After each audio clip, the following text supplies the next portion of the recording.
lo que se comenta aquí que es comandada por tu hermano Ricardo, ¿no? Quien dicen que es prácticamente el que da la bala ahí, no sé si lo quieras comentar. Y quien pues ahorita ya se pronunció que va también es Abel, ¿no? Y Abel hemos sabido que es muy amigo de Ricardo. ¿Le estarías compitiendo? ¿Una interna, abierta? ¿Cómo se va? No, yo no voy con el PRI. Ah, no vas con el PRI. ¿No es ciudadano? No, en todo caso sería independiente. Independiente. ¿Se te da tu número para llegar independiente? Pues no sé. ¿No estás medido? En intención, en menciones salgo arriba. En intención de voto salgo arriba. Pero eso. ¿Cuántas firmas les ocupa? Faltan 10,000 firmas. 10,000. Pero faltan 8 meses. Faltan 8 meses. En realidad la cuestión está de los grupos, y eso es algo bien interesante, porque yo dejé inconcluso un proyecto que desarrollamos, que está muy interesante, que es un nuevo modelo de gobierno. Y ese modelo de gobierno tiene que ver con la descentralización de la estructura municipal y tiene que ver con la representación política de las clases populares. Y esto viene vía la sectorización de cabildo, donde cada regidor tiene que representar a un número determinado de pobladores, y que son 25,000 habitantes. Son 12 regidores, entre la zona urbana son 300,000 habitantes. Nosotros hicimos una sectorización de toda la ciudad. Y el regidor tiene que salir de ese sector, tiene que vivir ahí, tiene que trabajar ahí. Y se le tiene que dar una estructura de gobierno. La estructura de gobierno comprende servicios públicos, seguridad pública y administración de justicia. ¿Okay? Y la idea es de que ese representante político, que forma parte de una planilla de cabildo, esté más cerca de la población y de las clases populares. Aquí lo que estás haciendo es una representación de la base de la gente, que ese es el principal problema político y social que vive este país, que tiene mucho que ver con los niveles de violencia y con muchos otros problemas, corrupción, etc. Entonces lo que estamos haciendo nosotros en este modelo de gobierno es meter filtros a las estructuras de mando vertical de la policía, meterle el refuerzo de la policía comunitaria, pero que haya un jefe político por sector. Entonces, si aquí en el caso de pueblitos, ustedes vayan a pueblitos o a mariachi, etcétera, y pregúntenle qué tan identificados se sienten con la clase política, y le van a decir que no se sienten identificados con él. El pueblo no se siente identificado con la clase política. Y esos grupos políticos que efectivamente ejercen cierta influencia, que no son nada nuevo, esos grupos políticos de alguna manera eventualmente se vienen a subordinar a grupos políticos mayores a nivel nacional, supranacionales, y no obedecen a una figura o a un personaje.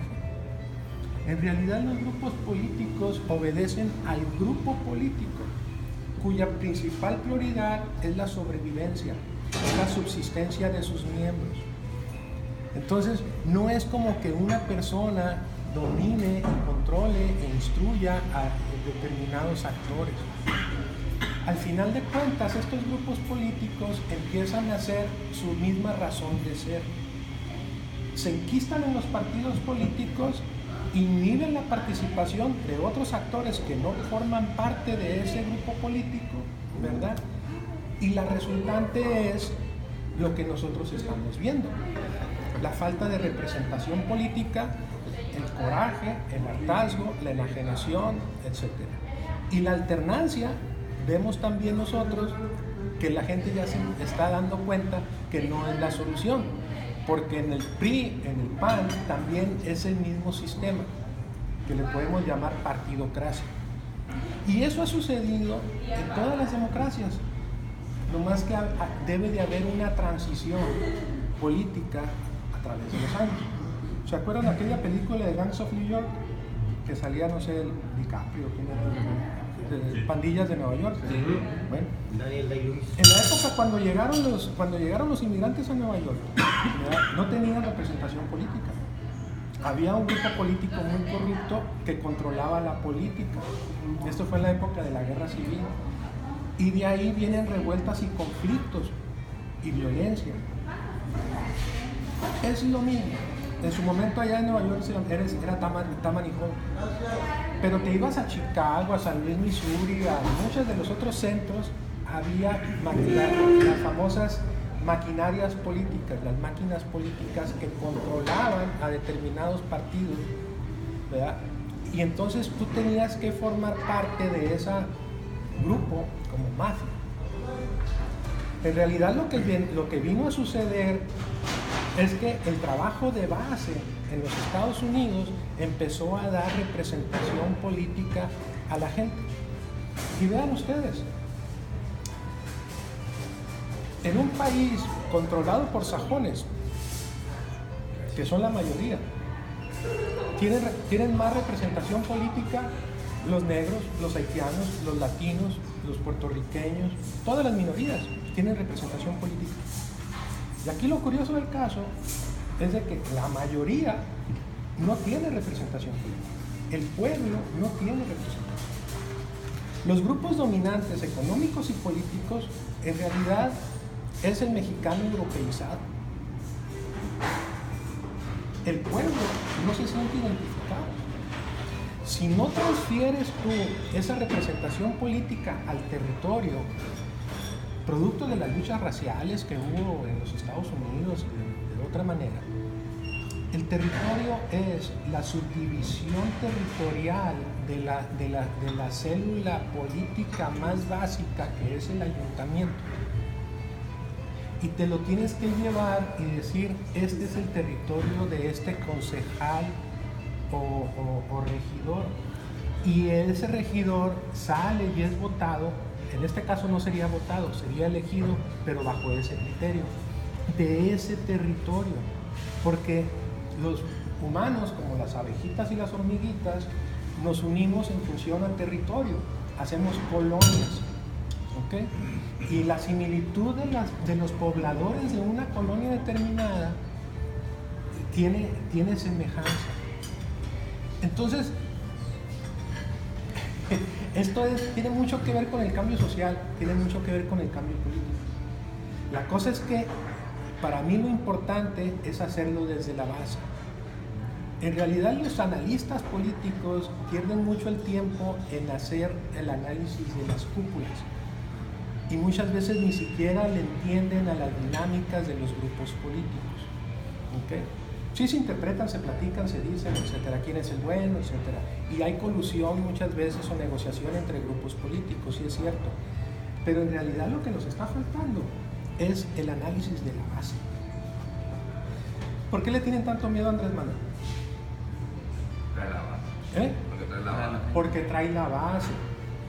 Y ellos dicen, en realidad, ahorita les decía de las luchas raciales en los Estados Unidos, etcétera, en los 70s, 60, 70, Martin Luther King y los subsecuentes. ¿Okay? Que tuvo el apoyo de gente progresista en los Estados Unidos. Pero eso es para darle derechos a las minorías. Aquí el problema es que no hay derechos para las mayorías. Entonces vean ustedes el riesgo que representa para la clase dominante que de repente las mayorías empiecen a actuar de una manera más agresiva para exigir sus derechos de representación política. Porque viven enajenados, porque no tienen justicia. Porque si tú vas a las colonias populares de aquí de Hermosillo, de Ciudad Obregón, se van a encontrar precisamente con lo mismo que sucede aquí. Nosotros en Sonora nos creemos más, digamos, menos mezclados racialmente. Y estamos hablando no solamente de estratos superiores económicos. Por ejemplo, el Quique pues es músico, entonces pues los músicos siempre están subempleados, ¿no? Entonces, pero su abuelo es europeo, es un inmigrante, fue un inmigrante. Fue un inmigrante italiano. Entonces él se siente identificado de manera natural y por tradición familiar con determinados grupos. Pero en el mestizaje, en las colonias, ¿no? Esa gente está hasta el cogote. Y te vas al sur, es todavía más determinante. Un conflicto de esa naturaleza, pues a todo mundo le pone los pelos de punta. Yo soy un creyente desde hace tiempo del cambio social y del cambio político, que tiene mucho que ver con los grupos de poder, con la concentración del poder, con la centralización, etc. Pero a nivel local tienes que hacer algo, porque esa es la base y no está debidamente analizado. Si tú haces eso que les digo, de darle representación política a las clases populares y le das un representante legítimo político y le das una estructura de gobierno básica y sobre todo un administrador de justicia que trate, por ejemplo, de conciliar conflictos entre vecinos que son tan comunes, ¿verdad? Y de otra índole y naturaleza, o por ejemplo acompañamiento para que vayan a la Procuraduría a establecer una denuncia y muchas otras cosas que se pueden hacer, porque el principal objetivo de un gobierno es dar justicia, pero la gente ya ni siquiera lo ve como caso perdido. Una persona en una colonia popular, incluso yo, lo veo como caso perdido. El interponer una denuncia, etcétera, es bien difícil. Entonces, aquí la clave es, para mi gusto, ese cambio social para combatir a esos grupos políticos. Y no le quiero poner nombre. Al final de cuentas es el eslabón perdido de la democracia. Rodrigo, te estuviste reuniendo mucho con vecinos en Obregón, con grupos de vecinos. De ahí salió este modelo. Okay.